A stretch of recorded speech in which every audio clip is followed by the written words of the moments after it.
बेइम्तियाज़े मजहबो मिल्लत है जिसका सोग, अक्सर मिटा दिया है तअस्सुब का जिसने रोग। कितने हैं अब करीब, बहुत दूर थे जो लोग, ना मुस्लिमों के इश्क में जिसने लिया है जोग। भारत निवासियों को खिताब एक नया दिया, कितने ब्राह्मणों को हुसैनी बना दिया। हज़रत आज बात हो रही है हुसैनी ब्राह्मण की, इमाम हुसैन के हिंदुस्तानी भक्तों की। क्या है वो रवायत, वो तारीख हुसैनी ब्राह्मणों की? हुसैनी ब्राह्मण वो तबका है जिसने हज़रत इमाम हुसैन अलैहिस्सलाम की करबला की जंग के दौरान मदद की थी, और कहा जाता है कि हुसैनी ब्राह्मणों को इमाम हुसैन अलैहिस्सलाम से बेपनाह मोहब्बत थी। हुसैनी ब्राह्मणों को जब इमाम हुसैन अलैहिस्सलाम की शहादत का इल्म हुआ तो उस तबके ने अमीर मुख्तार के साथ मिलकर इमाम हुसैन अलैहिस्सलाम की शहादत का बदला लिया। ये बातें retired major general G D Bakshi ने हुसैन और हिंदुस्तान के मौजू पर दिल्ली में वाक़ इंडिया इस्लामी कल्चरल सेंटर में मुनक़दा एक जलसे में बतौर मेहमान खुसूसी कहीं। उन्होंने कहा कि हमारे आबो अजदाद ने इमाम हुसैन अलैहिस्सलाम से क़ुर्बत के लिए अपनी जानों को कुर्बान किया। उन सब की शहादत हमें इत्तेहाद और इत्तेफाक और इंसानियत का सबक देती है।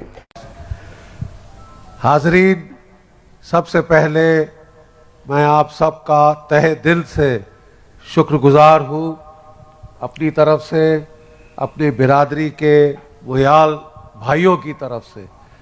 और हम लोगों को बहुत फ़ख्र है कि आज से 1443 साल पहले हमको इमाम हुसैन साहब की खिदमत का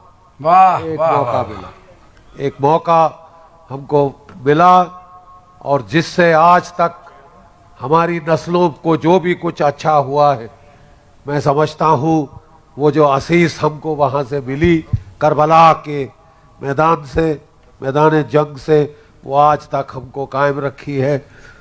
खुद भी मैं अपने पुरखों से सुनता था राहब दत्त की दास्तान, और उनके बारे में देखिए, मैं फौजी इतिहास पढ़ता हूँ, तारीख मिलिट्री हिस्ट्री में पीएचडी कर रखी है किबला। वो तो बहुत शौक है मेरे को लड़ाइयों के बारे में पढ़ने का, क्योंकि हर जगह से सीखने का मिलता है। तो हमने कई बारी इस दास्तान के बहुत सारे इसके रूप हैं।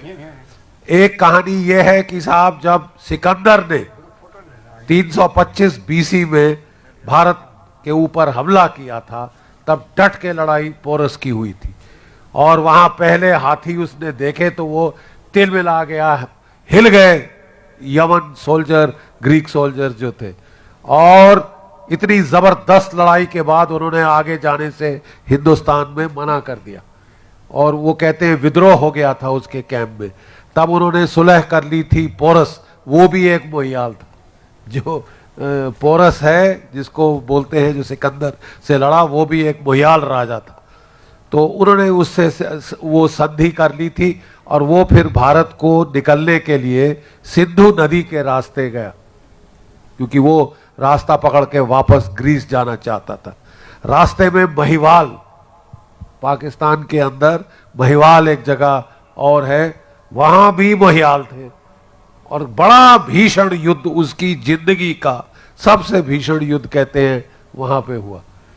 और उसमें सिकंदर को चोट आई और वो बेहोश हो गया। लंबा तीर उन्होंने मारा था, वो जो पांव के नीचे रख के मारते थे, तो बेहोश होके घोड़े से गिर गया। उसके सिपाहियों ने सोचा कि ये मर गया, और वो लाल पीले आग बबूले हो गए। तलवार लेके जो आदमी औरत बच्चा मिला उसका कत्लो गारत शुरू किया। तो उसको होश आई, बोले क्या कर रहे हो? बोले हमने सोचा आपको मार दिया, हम इंसानों से बदला ले रहे थे। उसने बोला इनसे अच्छे लड़ाके मैंने नहीं देखे, इनसे अच्छे लड़ाके नहीं देखे, इनको साथ ले चलो। तो वो कहते हैं कि साथ ले गए, और ये जब हम गुजरात में रण ऑफ कच्छ के आसपास पहुंचते हैं, वहां मुहाने पर उन्होंने जहाज बनाए, और पूरी ग्रीक फौज उसमें बैठ के अलेक्जेंड्रिया, इजिप्ट, मिस्र में पहुंची। और वहां से ये लोग जो थे, वहां उसकी मौत हो गई थी अलेक्जेंडर की। तो ये जो मोहियाल फौजें जो कुछ पोरस ने साथ भेजी थी, और जो महिवाल से इन लोगों ने साथ ले गए थे, वो जाके इराक में सेटल हो गए। तो जब इमाम हुसैन साहब ने अपना वो जो है अपील करी है कोई जो मेरी मदद के लिए आएगा, तो तब हमें हमारे जो कहते हैं काबित बोलते हैं उनको, जो हमारी फैमिली की दास्तान कविता के उसमें सुनाते हैं, लड़ाइयों की दास्तान, तो उन्होंने बताया कि वो राहब दत्त अपने 7 बेटों और अपने साथियों को 200-250 थे मेरे ख्याल, वो लेके करबला के मैदान में मदद के लिए गए। ये भी कहा जाता है कि उनके साथ के साथ बेटे उन्होंने कुर्बान कर दिए इमाम हुसैन की हिफाजत के, जो उन्होंने अटेम्प्ट किया।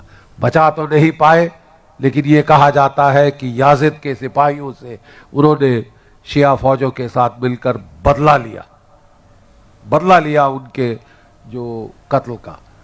तो ये देखिए कहानी तब से आ रही है हमारे साथ, और हम लोगों को हुसैनी ब्राह्मण बोला जाता है। और जब हम पाकिस्तान में थे तो मेरे फादर साहब मुझे बताते थे, जब किसी को फुंसी फोड़े होते थे तो एक हुसैनी ब्राह्मण को बुलाया जाता था, बोलता था जरा थूक के इस पे मल दे, ये ठीक हो जाएगा। ये उनकी जो है, ये इमाम साहब की जो इबादत जो करी और जो उनको उनसे जो मिली आशीष, वो इतना लोग उसको, हम नहीं बाकी लोग मानते भी, ज्यादा मानते थे कि साहब आप तो उस खानदान से हैं, आप उस वंशावली से हैं, आप जरा ये कर दीजिए। तो मैं ये कहना चाहता हूँ आप लोगों से कि बहुत मुबारक दिन है कि हमको हमारे शिया भाई बहनों ने इतनी इज्जत बख्शी है, इतनी हमको इज्जत दी है हमारे पुश्तों की वजह से। मैं अपने मोहियाल भाइयों की तरफ से फिर आपको, आपकी बिरादरी को सलाम करता हूँ, क्योंकि आपकी वजह से हम लोगों को इमाम हुसैन साहब की खिदमत का ऐसा मौका मिला, और वो जो उनकी आशीष है वो आज तक हमारे साथ है। कई लड़ाइयां मैं लड़ चुका हूँ, मैं फिर लड़ा कारगिल में, और कारगिल में शिया रहते, और वहां पे साहब काकसर नाम का एक गांव है, लाटो नाम के गांव है, काकसर में बड़ा अच्छा इमाम बाड़ा है, वहां पे भारी तोपों की गोलाबारी हुई, इमाम बाड़े को कुछ नहीं, ऐसी भारी गोलाबारी हुई वहां पे। और जितना साथ वहां के लड़कों ने मुझे दिया, खासकर एक लड़का अभी भी मेरे को मिलने आता है, कितने साल बीत गए हैं, दशक बीत गई, अली। तो मैं जब पहुंचा तो उन्होंने जो इलाके में सारी तोपें थी पाकिस्तान की, उन्होंने उनको वहां पे दिया, हुक्म दिया कि इनका कर्नल आ गया है, वो खुला पठार है, यानी ऐसा पहाड़ फिर पठार, फिर ऐसा पहाड़ फिर पठार, वहां कारगिल में ऐसे ही है, खुले पठार में आ गया था, और दबा के उन्होंने फायर किया। ऐसा फायर मैंने अपनी जिंदगी में देखा। मैं गोलियों की बात कर नहीं रहा साहब, मैं गोलों की बात कर रहा हूं, जो एक गोला 25 किलो का होता है, 25 किलो RDX। तो वो अली उस वक्त बोलता है, साहब इस वक्त हम बच नहीं सकते, इमाम बाड़े चलो। तो मैं कहा चल भाई इमाम बाड़े चलते। हम लोग गए और वाकई ही सारे गोले उस तरफ पड़े, और उस वक्त मैं समझता हूं वो रूहानी ताकत हमारे साथ थी, वो रूहानी ताकत हमारे साथ थी।